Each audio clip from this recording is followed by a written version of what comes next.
साथियों नमस्कार, मैं हरिश्चंद्र बंडवाल इस वीडियो में आप सभी का स्वागत करता हूं।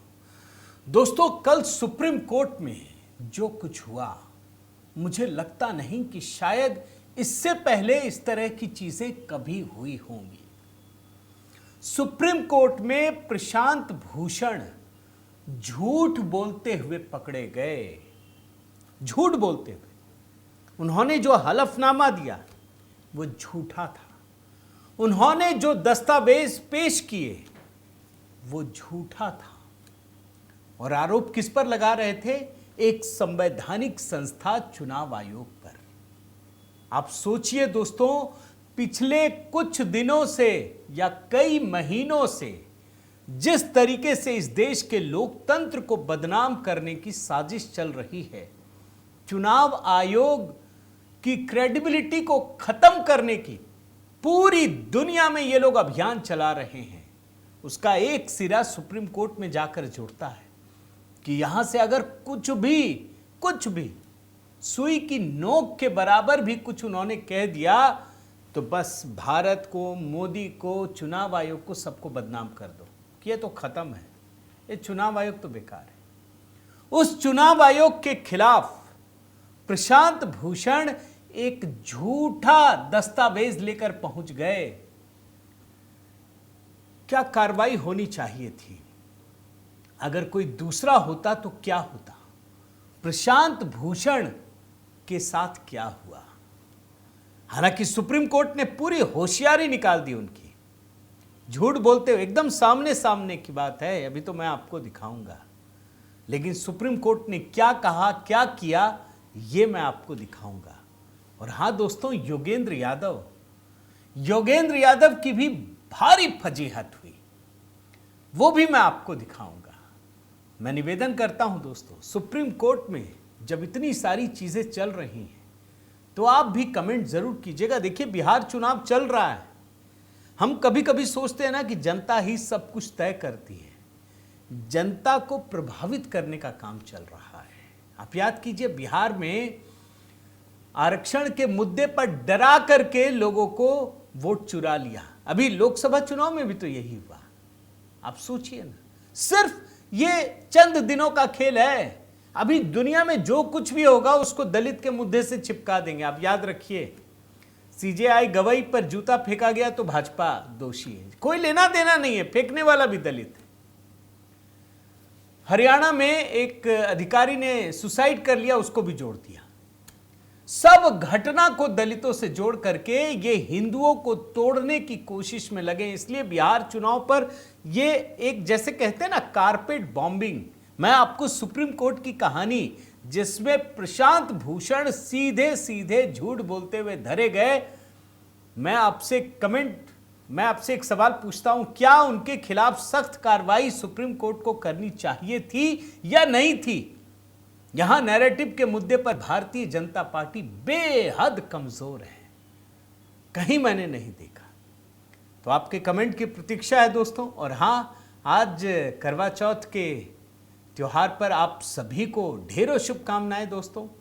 मैंने ये जो गीत तैयार किया है, आप लोगों के बहुत आशीर्वाद मिले, सुष्मिता जी की आवाज़ में है। करवा चौथ पर यह हमारा पहला गीत था दोस्तों। हमने कोशिश की, जब टीम ने कहा कि इस तरह के गीत भी होने चाहिए, तो हमने बाकायदा इसको तैयार किया, शूट किया। देखिएगा, कमेंट में मैंने लगा दिया है। आइए शुरू करते हैं, कुछ 2 विंडो से शुरू करते हैं दोस्तों। पहले प्रशांत भूषण की 2 खबरें आपको दिखाता हूं। 2 अलग अलग केस हैं। एक केस में जो चुनाव आयोग से जुड़ा हुआ है, जज ने लगाई फटकार प्रशांत भूषण को, पहले जांच तो कर लेते भाई, झूठ लेकर आ गए। बताइए, सुप्रीम कोर्ट में 140 करोड़ देशवासियों का मुकदमा सुनने के लिए कितने साल की लाइन है, आप कल्पना नहीं कर सकते। वहां झूठ लेकर पहुंचे थे प्रशांत भूषण, उनको फटकार लगाई। क्या हुआ होगा आप देखिएगा। और दूसरे विंडो में एक दूसरा केस है, वो भी बाद में बता दूंगा, जिसमें हरीश साल्वे इनको कहते हैं, आप तो ब्लैकमेलर हैं आप, ब्लैकमेलर। आप सुनिए, ये सुप्रीम कोर्ट में कहा गया। बदले में प्रशांत भूषण भी भड़क उठे कि आप हैं ब्लैकमेलर। अगला टू विंडो इसी से जुड़ा हुआ है, आपको दिखा देता हूं, आप देखिए। भाई हरीश साल्वे को इन्होंने कहा आप हैं ब्लैकमेलर। ये हरीश साल्वे जानते हैं कौन है? 1 रुपये में इंटरनेशनल कोर्ट ऑफ जस्टिस में इन्होंने कुलभूषण जाधव का मामला लड़ा था, भारत के जो है, और पाकिस्तान को पानी पिला दिया था। 1 रुपये में लड़ा था। अंतरराष्ट्रीय ख्याति प्राप्त वकील, दुनिया के सबसे महंगे वकीलों में से एक, उनको ये प्रशांत भूषण बोल रहे हैं कि आप हैं ब्लैकमेलर। यही टू विंडो में आपको दिखा रहा हूं। कभी एक भी राष्ट्रवाद से जुड़ा हुआ, भारत के हितों को प्रतिनिधित्व करने वाला एक भी केस अगर प्रशांत भूषण ने लड़ा हो तो जरूर दिखाइएगा। मैं निवेदन करता हूं, आप लोग कमेंट में भी बताइएगा। मैं किस मुद्दे की बात कर रहा हूं दोस्तों, उस बात को आप समझिए। चुनाव आयोग ने जो सर के बाद फाइनल ड्राफ्ट पब्लिश किया, उसमें 3,66,000 मतदाताओं के नाम हट गए। इस मामले में जो वकील हैं वो प्रशांत भूषण हैं। जो सुनवाई हुई उसमें योगेंद्र यादव ने भी अपना पक्ष रखा। जो चुनाव आयोग की तरफ से वकील हैं राकेश द्विवेदी, मनिंदर सिंह, जस्टिस 2 हैं, 2 जजों की खंडपीठ है, जस्टिस न्याय सूर्यकांत और जॉय माल्या बागची। इसकी हियरिंग 7 अक्टूबर को हुई और फिर कल हुई थी दोस्तों। और जानते हैं 7 अक्टूबर को क्या हुआ था? कैसे सुप्रीम कोर्ट जब सवाल पूछता है ना तो ये प्रशांत भूषण फंस जाते हैं, झूठ बोल देते हैं, अवमानना तक कर चुके हैं भैया। मैं टू विंडो में दिखा रहा हूं 7 अक्टूबर का। चुनाव आयोग ने कहा कि जब हमने सर कर लिया स्पेशल इंटेंसिव रिवीजन, सब कुछ पब्लिश हो गया, तो बिहार में किसी को दिक्कत नहीं हुई। बिहार में कोई नहीं आया जो ये कहे कि ये गलत है, सही है, कुछ नहीं। बस दिल्ली में बैठे हुए लोग सिर्फ नैरेटिव बनाने के लिए यही उछल कूद रहे हैं, इन्हीं को दिक्कत है। सुप्रीम कोर्ट ने तब कहा कि भाई तुम बिना सबूत के संदेह क्यों करते हो, कोई तो सबूत दो। अभी इसी से जुड़ी कहानी आपको दिखाता हूं, वही सबूत की कहानी आपको दिखाना चाहता हूं। एक और टू विंडो। कल जब सुनवाई हुई तो सुप्रीम कोर्ट ने यह कहा कि कोई बात नहीं, जिन लाखों लोगों को, मतलब 3,66,000 लोगों को जो बाहर कर दिया गया, बिहार लीगल सर्विस अथॉरिटी सबकी सहायता करेगा। और चुनाव आयोग ने दोस्तों कल ही एक लिस्ट जारी की जिसमें ये देखिए एक एक जिले का नाम है कि एक भी शिकायत नहीं आई है, किसी की शिकायत नहीं आई है। लेकिन कहते हैं ना, ये अगर नैरेटिव बिल्ड नहीं करेंगे, नए नए आरोप नहीं निकालेंगे, तो राहुल गांधी कैसे प्रासंगिक बने रहेंगे? खराब लगेगा ना। इन लोगों ने तय कर लिया है, कांग्रेसियों ने, पूरा जो नैरेटिव बुनने वाले लोग हैं कि जीवन पर्यंत चाहे कांग्रेस रहे सत्ता में ना रहे, गुलामी उन्हीं की करनी है। तो अब राहुल गांधी के एग्जिस्टेंस को बनाए रखने के लिए नए नए तरीके ढूंढे जाते हैं। कभी बोलेंगे कि भैया ये तो ईवीएम खराब था, कभी बोलेंगे कि नहीं ये जो वीवीपैट है वो नहीं था, फिर बोलेंगे कि वोट चोरी हो गई, बोलेंगे ये कम हो गया। राहुल गांधी नहीं हार रहे हैं, ये हरा रहा है सिस्टम। ये एग्जिस्टेंस की बात बता रहा हूं। अब आप खबर देखिए दोस्तों, क्यों प्रशांत भूषण को सुप्रीम कोर्ट ने खरी खोटी सुनाई, कैसे वो झूठ बोलते हुए रखे गए। अब जानते हैं सुप्रीम कोर्ट में उन्होंने ऐसे नाम रख दिए और ये कहा कि ये वोटर लिस्ट से काट दिए गए हैं। चुनाव आयोग ने देखा, अच्छा, वो समझ गए ये झूठ बोल रहे हैं। ये झूठ ही नहीं बोल रहे हैं, अदालत को भी गुमराह कर रहे हैं। और बाद में सुप्रीम कोर्ट भी इस बात को समझ गया और प्रशांत भूषण को खरी खोटी सुनाई। कैसे हुआ, जरा उसका आपको पूरा वाक्य बताता हूं। प्रशांत भूषण एडीआर एक संस्था है जिसका नाम है एसोसिएशन फॉर डेमोक्रेटिक रिफॉर्म्स, ऐसे ही नाम होते हैं, कुछ ना कुछ नाम होंगे जो कहेंगे कि हम आपके भलाई के लिए कर रहे हैं, लेकिन उनका निजी हित क्या है ये कोई नहीं जानता।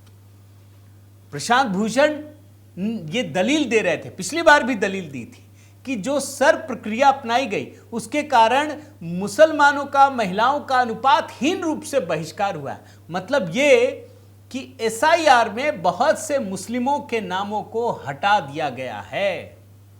अब कहने के लिए तो इन्होंने कह दिया। चुनाव आयोग ने कहा कि भाई आप गलत बोल रहे हैं, आप झूठ बोल रहे हैं, आप सबूत दीजिए, आपके पास कोई सबूत है। इसके बाद प्रशांत भूषण हलफनामा पेश करते हैं, उसमें नाम भी लिखे होते हैं, दस्तावेज होता है, बकायदा नाम लिखा होता है। चुनाव आयोग ने जैसे ही जांच की पता चला ये तो झूठ है। अब देखिए एडीआर ने क्या कहा। एडीआर ने वो नाम दिया, प्रशांत भूषण सुप्रीम कोर्ट में बता रहे हैं कि इस व्यक्ति का नाम ड्राफ्ट में तो था, लेकिन जब फाइनल लिस्ट आई, अंतिम सूची, तो उसमें से नाम हटा दिया गया। जानते हैं चुनाव आयोग ने क्या कहा कि ये झूठ बोल रहे हैं। उस व्यक्ति का नाम, जिसका नाम डाला गया, उसका ड्राफ्ट सूची में भी नहीं था। ये चुनाव आयोग ने दिखाया कि उसका नाम ना उसमें था ना इसमें है। और आप आश्चर्य करेंगे दोस्तों, चुनाव आयोग ने दूध का दूध पानी का पानी कर दिया, सारे झूठ एक साथ रख दिए कि भैया जिस व्यक्ति का आप नाम कह रहे हो ना, उसने तो वोटर वेरिफिकेशन वाला फॉर्म भी नहीं भरा था, और जो जानकारी आपने दी है, मतदाता नंबर दिया है, वो तो किसी और महिला का है। यानी पूरा का पूरा हलफनामा ही झूठा है, झूठी गवाही के बराबर है। आप कल्पना कीजिए दोस्तों, पूरे देश की नजर सुप्रीम कोर्ट पर टिकी है, बहस हो रही है, जो आधार है वही झूठा है। सुप्रीम कोर्ट के सामने झूठा तथ्य सामने रख दिया गया। आप कल्पना कर सकते हैं अभी इधर का इकोसिस्टम होगा तो क्या होगा। चुनाव आयोग के वकील राकेश द्विवेदी ने कहा कि यह किसी व्यक्ति का मुद्दा नहीं है। एडीआर ने यह दस्तावेज अदालत में रखे हैं। संगठन को अदालत में कुछ भी पेश करने से पहले उसकी सच्चाई सुनिश्चित करनी चाहिए। उसके बाद सुप्रीम कोर्ट ने प्रशांत भूषण से कहा कि आपको जिम्मेदारी लेनी पड़ेगी। मुझे तो लगता है बहुत बड़ी कार्रवाई होनी चाहिए। ये जिस तरीके से झूठ बोलते हैं, कार्रवाई होनी चाहिए। आपको जिम्मेदारी लेनी होगी। अरे आप ही की जिम्मेदारी है, ये प्रशांत भूषण की ही जिम्मेदारी है, लेने की बात ही नहीं। याद है ना, ये बड़ा एक बार रवीश कुमार हमेशा आरोप लगाते थे कि ये तो भारत सरकार में पत्रकारों का ये हो जाता है, वो हो जाता है, कुचल दिया जाता है। जिस समय वो कहानी बना रहे थे उसी समय तालिबान शासन में भारत के एक मुस्लिम पत्रकार की हत्या हो गई। पता नहीं आपको ध्यान है या नहीं, जिनको नाम याद हो लिख दीजिएगा, लेकिन मैं जो बताना चाह रहा हूं समझ लीजिए। अब रवीश कुमार तो पत्रकारों की बात कर रहे थे, स्वतंत्रता की, और भारत का ही एक मुसलमान पत्रकार तालिबान ने मार दिया। अब क्या करें, लिखना तो पड़ेगा। तो जानते क्या लिखा उन्होंने? तालिबान को नहीं लिखा, लिखा बंदूक से निकली हुई उस गोली को लानत भेजता हूं जो निकली गोली और उसके सीने को छलनी कर गई। तालिबान के बारे में बोल ही नहीं पाए। अब नैरेटिव की ताकत को समझिए, ये कैसे खेलते हैं। यहां प्रशांत भूषण साफ साफ झूठा तथ्य रख रहे हैं और सुप्रीम कोर्ट ने कहा आपको जिम्मेदारी लेनी होगी। बात सिर्फ इतनी सी है क्या? सजा नहीं होनी चाहिए क्या? इनके खिलाफ कार्रवाई नहीं होनी चाहिए? आगे क्या हुआ सुनिए। सुप्रीम कोर्ट में जस्टिस सूर्यकांत और जस्टिस जे बागची की खंडपीठ ने एडीआर के वकील प्रशांत भूषण को बिना जांचे परखे हलफनामा दायर करने पर नाराजगी जताई। जस्टिस सूर्यकांत ने कहा कि व्यक्ति को सही जानकारी देनी चाहिए थी। उन्होंने कहा कि जब वकील को कोई दस्तावेज सौंपा गया था तो जिम्मेदारी होनी चाहिए थी। प्रशांत भूषण तो बड़े भोले हैं, उन्होंने जवाब दिया कि हलफनामा एक जिम्मेदार व्यक्ति ने सौंपा था। यह कहा गया, उन्होंने कहा कि विधिक सेवा प्राधिकरण से हलफनामे की प्रामाणिकता की पुष्टि करने के लिए कहा जा सकता है। 20 लोगों के और नाम दे दिए कि देखिए ये भी नाम है। मतलब आप कुछ भी रैंडमली उठा लीजिए, अब सुप्रीम कोर्ट काम करता रहे, चुनाव आयोग को फंसा के रख दीजिए। जस्टिस बागची नाराज हो गए। जानते क्या कहा उन्होंने? कि झूठे हलफनामे का अनुभव मिलने के बाद हम इन पर कैसे भरोसा कर सकते हैं? हमारा काम इंक्वायरी करना नहीं है। बहुत ही सॉफ्ट सॉफ्ट, अच्छा अच्छा अच्छा अच्छा। अब चुनाव आयोग ने जो हलफनामे का झूठ पकड़ा दोस्तों, आप जानते हैं ना, मैंने अभी आपको दिखाया ना कि सुप्रीम कोर्ट ने क्या कहा कि 3,66,000 जो नाम हट गए, तो एक आदेश दिया कि अब जो लीगल अथॉरिटी है, मतलब लीगल सर्विसेज अथॉरिटी बिहार की, वो सब जगह फरमान भेजे कि जांच की जाएगी, अगर आपको कोई लीगल हेल्प चाहिए तो हम करेंगे। मैं तो कभी कभी सोचता हूं दोस्तों, काश जब कश्मीर में हिंदुओं को मार करके हिंदू विहीन किया जा रहा था, उस समय कोई पहुंचा था कि नहीं? सुप्रीम कोर्ट था भी कि नहीं? इतनी बड़ी मदद फ्री में, चलिए अच्छा है, देश के हर नागरिक का हक है, वहां भी मिलता। लेकिन चूंकि यहां बात मुसलमानों के साथ हो रही है, जो सीमावर्ती क्षेत्रों में, जो यही लोग कह रहे हैं, तो चलिए हेल्प मिलना चाहिए। लेकिन यहां पर भी चुनाव आयोग ये बात कहता है कि भाई जो तथ्य दिए हैं वो ही गलत हैं, इसका दिल्ली लीगल सर्विसेज अथॉरिटी इसकी जांच करेगा क्या, जिसका नाम ही गलत है। आप एक एक चीज को समझिए। और सुप्रीम कोर्ट की 2 जजों की खंडपीठ तब कहती है दोस्तों कि कोर्ट आपके साथ होता यदि आपने उन लोगों का विवरण दिया होता जिनके नाम बिना किसी सूचना के फाइनल वोटर लिस्ट से हटा दिए गए हैं। हम ऐसे हालात में भी आपके साथ होते यदि ऐसे किसी वोटर की अपील को बिना प्रॉपर सुनवाई के निपटा दिया गया होता, तब हम हस्तक्षेप कर सकते थे। आपकी ओर से एक भी उदाहरण क्यों नहीं दिया गया? ऐसा लगता है कि इसमें उत्साह ज्यादा है, वजहें कम। आप सोचिए, सुप्रीम कोर्ट का समय वेस्ट किया जा रहा है, अगर सही मायने में समझिए, ढूंढा जा रहा है, ला करके कोई बेसिक आधार ला करके आरोप नहीं लगाया जा रहा है। यह नैरेटिव बिल्ड करने के लिए। कल का अगर मैंने पुण्य प्रसून वाजपेयी का सुना है दोस्तों, आप सोचिए, उसने, कल मैंने वीडियो देखा तो उसमें यह कि चुनाव आयोग को बहुत बड़ा झटका। मैं भी हैरान रह गया, यार मैंने ये खबर देखी क्यों नहीं? एक भी वाकया उसमें नहीं बताया गया। मतलब झूठ को परोसने का ऐसा दमदार तरीका, जो खबर है ही नहीं उस खबर को इतना बड़ा चढ़ा के पेश कर देना कि चुनाव आयोग को सबसे बड़ा झटका, जो लीगल अथॉरिटी है उसको दे दिया, लीगल सर्विसेज अथॉरिटी को जांच के आदेश दे दिए, लेकिन बताया नहीं कि इसने झूठ पेश कर दिया था, प्रशांत भूषण ने। लेकिन सुप्रीम कोर्ट ने एक टिप्पणी की दोस्तों कि अच्छा है, चुनाव आयोग को इससे सबक मिल रहा है, कुछ तो सीखने को मिलेगा। ये टिप्पणी है, व्यंग है, तंज है, पता नहीं क्या है, आप खुद सोचिए। इसी सुप्रीम कोर्ट में दोस्तों योगेंद्र यादव दलील देने पहुंचे। वो नया नाम कि महिलाओं के नाम हटा दिए गए हैं, इस प्रक्रिया के चलते 80 लाख मतदाता चले गए हैं। अब सुप्रीम कोर्ट ने सुना पहले तो बोला भाई ये तो ठीक है। फिर सुप्रीम कोर्ट ने योगेंद्र यादव को याद दिलाया कि साल 2023 तक बिहार में मतदाताओं की संख्या राज्य की वयस्क आबादी से 107% तक पहुंच गई थी। यह समस्या नहीं है, संकट था भाई, इसको ठीक करने की जरूरत होती है। यह परेशानी कभी भी हो सकती है। आप जानते हैं चुनाव आयोग ने तंज कसा। कैसे तंज कसा, मैं आपको बताता हूं। योगेंद्र यादव कहते हैं कि जो सर प्रक्रिया अपनाई गई, इसके परिणाम स्वरूप जो लिंग अनुपात है बिहार का, वो 10 वर्षों की बढ़त खत्म हो गई है। पहले 20 लाख था, फिर 7 लाख रह गया, फिर ये हो गया, ऐसे कहने लगे। आप जानते हैं चुनाव आयोग के वकील ने क्या कहा? राकेश द्विवेदी ने व्यंग्य कसते हुए कि पहले तो बोल रहे थे कि नाम शामिल करो, अब बोल रहे हैं कि पहले ये लोग नाम शामिल करने की बात कह रहे थे, अब हटाने की मांग कर रहे हैं।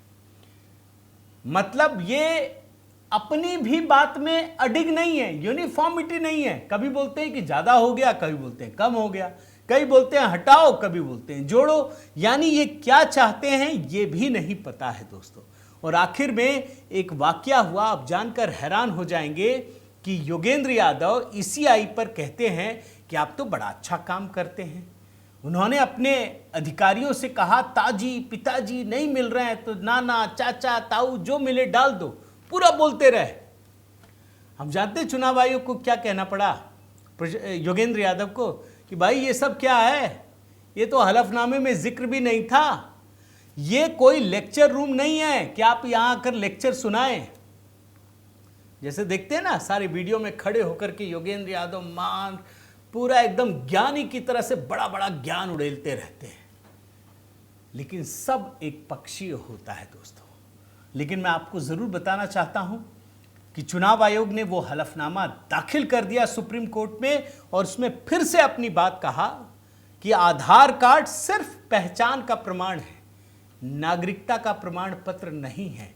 और अब चुनाव आयोग इस प्रक्रिया को पूरे देश में अपनाने जा रहा है। तो ये प्रशांत भूषण और योगेंद्र यादव दोनों को कोर्ट में बड़ा झटका लगा दोस्तों। लेकिन जब मैं बता रहा हूं तो एक छोटा मामला और बता देता हूं, ब्लैकमेलर वाला।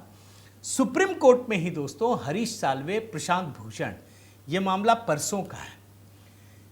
सुप्रीम कोर्ट में India bulls housing finance limited, उसके प्रमोटरों पर कुछ गड़बड़ झाला का आरोप लगाया।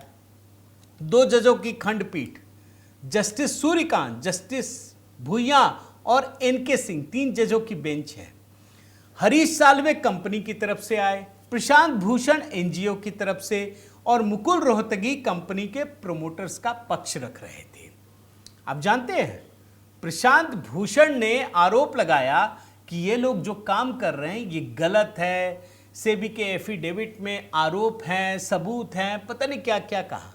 हरीश साल्वे ने सुना, पूरा सुनने के बाद जानते हैं उन्होंने क्या कहा, आप सुन के हैरान होंगे। उन्होंने कहा कि यह एक तरीके से ब्लैकमेल केस है, जांच तो उस एनजीओ की होनी चाहिए जो आरोप लगा रहा है कि बार बार पीछे पड़ जाते हैं। इस केस को तो सुना ही नहीं जाना चाहिए। और दोनों के बीच दोस्तों, प्रशांत भूषण हरीश साल्वे के बीच तीखी बहस होती है। क्या होती है जरा मैं पढ़कर सुनाता हूं। प्रशांत भूषण कहते हैं मिस्टर साल्वे को तो एफिडेविट के बारे में पता ही नहीं है, वो लंदन में बैठे हैं। हरीश साल्वे कहते हैं कि आप जिस भी शहर में बैठे हो भाई, अंग्रेजी जो पढ़ना जानता है ना वो तो समझ सकता है, ये तो आप भी पढ़ सकते हैं।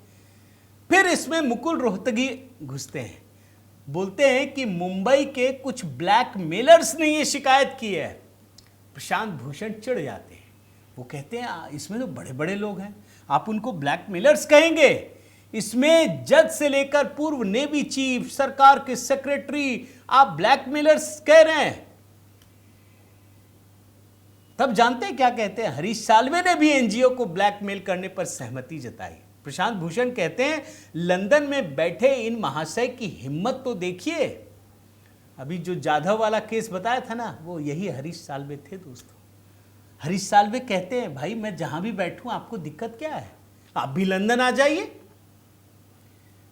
तो इस स्तर की डिबेट हो रही थी दोस्तों सुप्रीम कोर्ट में।